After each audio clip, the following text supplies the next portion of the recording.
नमस्कार जोहार, आप सभी का स्वागत है एक बार फिर से झारखंड की तमाम बड़ी खबरों के साथ जो कि सुबह के समाचार के साथ आ रही हैं। बचले के झारखंड में सरना कोर्ट की मांग को लेकर कई जगहों पर चक्का जाम, रोकी गई ट्रेन ने बचले के सरना धर्म कोर्ट की मांग को लेकर आदिवासी सेंगल अभियान केंद्रित सरना समिति रांची द्वारा आदिवासी छात्र संघ रांची, अखिल भारतीय निवासी विकास परिषद रांची, सरना धर्म समन्वय समिति खूंटी, आदिवासी समाज महासभा सरायकेला, रांची परखना प्रार्थना सभा लोहरदंगा आदि द्वारा कई जगहों पर रेल रोड चक्का जाम किया गया।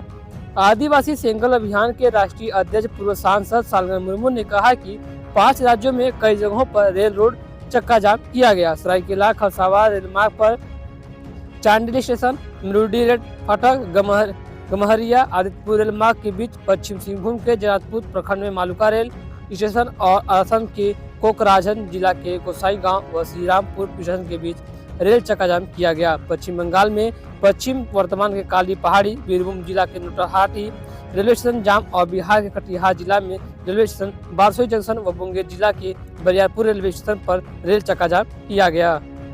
तो वहीं दूसरी ओर झारखंड में दरोगा संध्या टोपनो को वैन से कुचलने का आरोपी कांका टोली से गिरफ्तार, लंबे समय से चल रहा था फरार। तुपुताना ओपी की महिला सब इंस्पेक्टर संध्या टोपनो की हत्या के फरार आरोपी राजू कुरैशी की कंकाटोली से रांची पुलिस ने शनिवार को गिरफ्तार कर लिया। पशु कारोबारी राजू कुरैशी कंकाटोली के ही कुरैशी मोहल्ला का रहने वाला है। उसके खिलाफ कोर्ट से गिरफ्तारी वारंट जारी था। जानकारी के अनुसार 20 जुलाई 2022 को तुपुताना ओपी में पोस्टेड दरोगा संध्या टोपनो हुलगुड़ू के पास वाहनों की चेकिंग कर रही थी। इसी दौरान पशुओं से पिकअप वैन लेकर जा रहे चालक को जब संध्या ने रोकने को कहा तो वहां धक्का मारते हुए भागने लगा। करीब 100 मीटर तक उसने वाहन से दरोगा संध्या को घसीटा था, जिससे घटनास्थल पर ही उनकी मौत हो गई। तो दूसरी ओर 31 दिसंबर और 1 जनवरी को जमशेदपुर में नो एंट्री का ऐलान।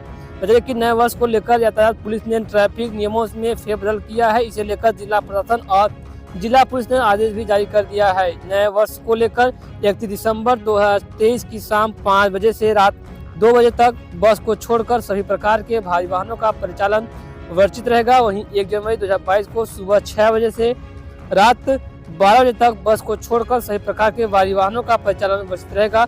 भारी वाहनों के परिचालन को लेकर संयुक्त आदेश यातायात डीएसपी अनिमेश कुमार गुप्ता ने जारी किया है।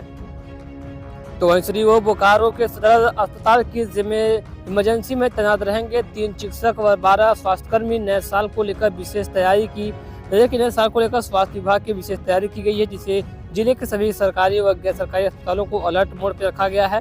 जिला अस्पताल में इमरजेंसी सेवा व्यवस्था के तहत 3 चिकित्सकों के साथ 1 दर्जन स्वास्थ्य कर्मियों को तैनात किया गया है। सीएस डॉक्टर दिनेश कुमार के निर्देश पर सदर डीएस डॉक्टर अरविंद कुमार ने ड्यूटी रोस्टर तैयार कर ली है। रोस्टर के अनुसार चिकित्सक व स्वास्थ्य कर्मी को रहने का निर्देश दिया गया है। इसके अलावा सदर अस्पताल में सभी मेडिकल उपकरण के साथ एम्बुलेंस इमरजेंसी सेवा के लिए तैयार रहेगा। बजले की आदिवासी सेंगल अभियान के तहत कई स्थानों पर रोकी गई ट्रेनें यातायात की प्रभावित हुआ। आदिवासी सेंगल अभियान की ओर से कई स्थानों पर ट्रेनों को रोका गया था। इसके तहत आद्रा डिवीजन के कंगाडी और सीनी के पास यात्रा को बाधित किया गया था। वहीं चक्रधरपुर डिवीजन के बहलता रोड, मालुका व गमरिया के पास ट्रेनों को रोका गया।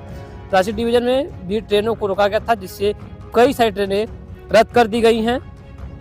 तो ऐश्वर्या प्रभात खबर के प्रधान संपादक को धमकी मामले में विपक्ष पर सरकार पर हमलावर, झामुमो बोला कार्रवाई होगी। प्रदेश भाजपा अध्यक्ष व पूर्व मुख्यमंत्री राहुल मरांडी ने प्रभात खबर के प्रधान संपादक आशुतोष चतुर्वेदी को जेल से धमकी मिलने की घटना को गंभीर बताया है। उन्होंने कहा कि मुख्यमंत्री हेमंत सोरेन को तत्काल इस मामले में संज्ञान लेकर कार्रवाई करनी चाहिए।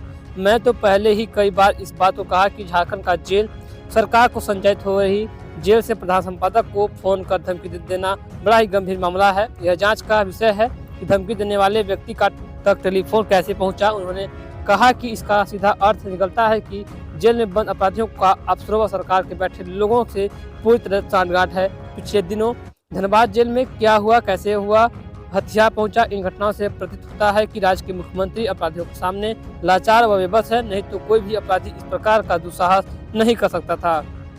तो इसलिए वो गिरिडीह में साइबर अपराध के खिलाफ अब तक की सबसे बड़ी कार्रवाई बताई जा रही है। 20 लोग गिरफ्तार हुए हैं।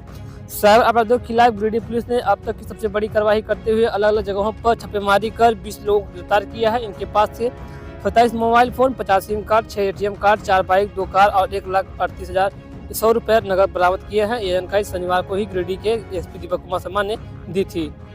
बढ़ती ठंड और कोहरे ने रोकी ट्रेनों की रफ्तार। राजधानी की रफ्तार में 12 घंटे तक लेट।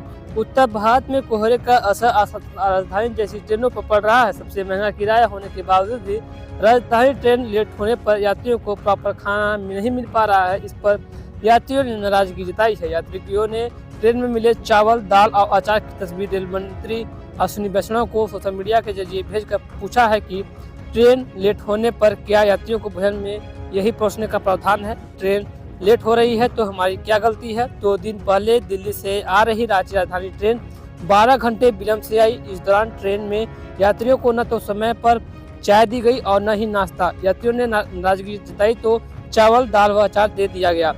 दर्जनों यात्रियों ने इसे खाने से मना कर दिया। इस मामले में IRCTC के एक अधिकारी ने बताया कि यात्रियों की सुविधा रेलवे की प्राथमिकता है। उन्हें बेसिक सुविधाएं उपलब्ध कराना जिम्मेदारी है। ट्रेन लेट होने पर यात्रियों की जरूरत के हिसाब से खान पान का ख्याल रखना बहुत ही जरूरी है।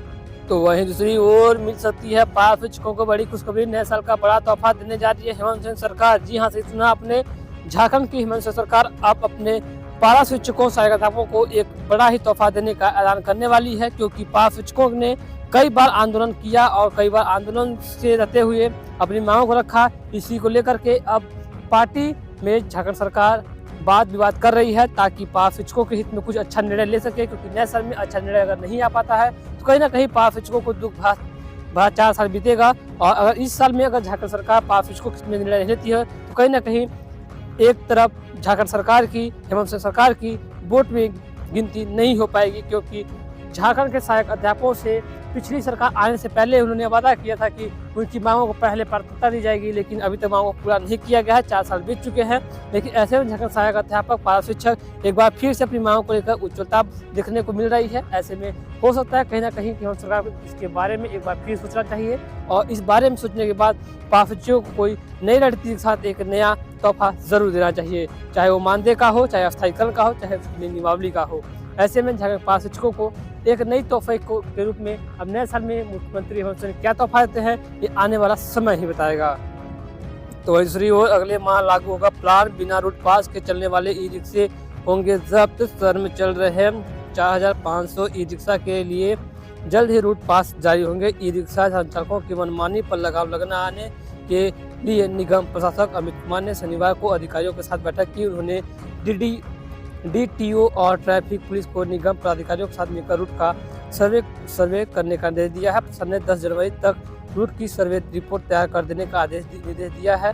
रूट तय होने और रूट पास जारी होने के बाद निर्धारित रूप में दूसरे रूट के ई-रिक्शे का परिचालन होता है तो इसे जब्त कर लिया जाएगा। बैठक में DTO ने कहा कि 4,500 ई-रिक्शों में पूर्व में मात्र 1,400 ई-रिक्शों का ही पास जारी किया गया था, इसलिए कई ई-रिक्शे बिना पास के चल रहे हैं। एक और 3 फ्लाईओवर का निर्माण हो रहा है। दूसरी ओर रोड के किनारे ई-रिक्शे खड़े रहने से जाम की समस्या उत्पन्न हो रही है। हाथियों का आतंक लगातार बढ़ता जा रहा है। हाथियों के आतंक से बरहाडोड़ा में घरों को गिरा, फसलों को रौंद दिया। चाकुलिया और बरागोड़ा प्रखंड में शुक्रवार की रात जंगली हाथियों ने घरों को ध्वस्त कर दिया गया। बरागोड़ा के डिलहारा गांव में रात में एक हाथी घुस आया। गोविंद सोरेन के फूस के घर में ध्वस्त कर दिया गया। घर में सो रहे लोगों ने भाग कर अपनी जान बचाई। वहीं हाथी घर में रखा एक बुरा धान को भी खा गया। हाथी ने फिर श्याम मुर्मू के घर में घुसा आया और घर के बाहर रखे धान को बर्बाद कर दिया। इधर चाकुलिया ने बागवाड़ी गांव में ही शुक्रवार की रात एक हाथी घुस आया था, लेकिन बोगन हासदा के घर में आंगन घुसकर धान को बर्बाद कर दिया, रौंद कर रख दिया। सब्जी के बागान को भी हाथी नष्ट कर दिया। इसमें बोगन हासदा को भारी नुकसान हुआ है। पीड़ित ने बताया कि 10 की संख्या में हाथियों का एक दल अगड़िया राखाड़ी जंगल में है, जबकि 3 हाथियों का एक दल झुंड पांखुड़िया रेहतासोल जंगल में शरण में लिए हुए हैं। तो फिलहाल खबर बस इतना ही। तो इसकी तमाम बड़ी खबर जो कि शाम के समाचार के साथ आए तो मुझे खबर पसंद है, शेयर कीजिएगा, लाइक कीजिएगा, सब्सक्राइब कीजिएगा, तब तक जय हिंद, वंदे मातरम।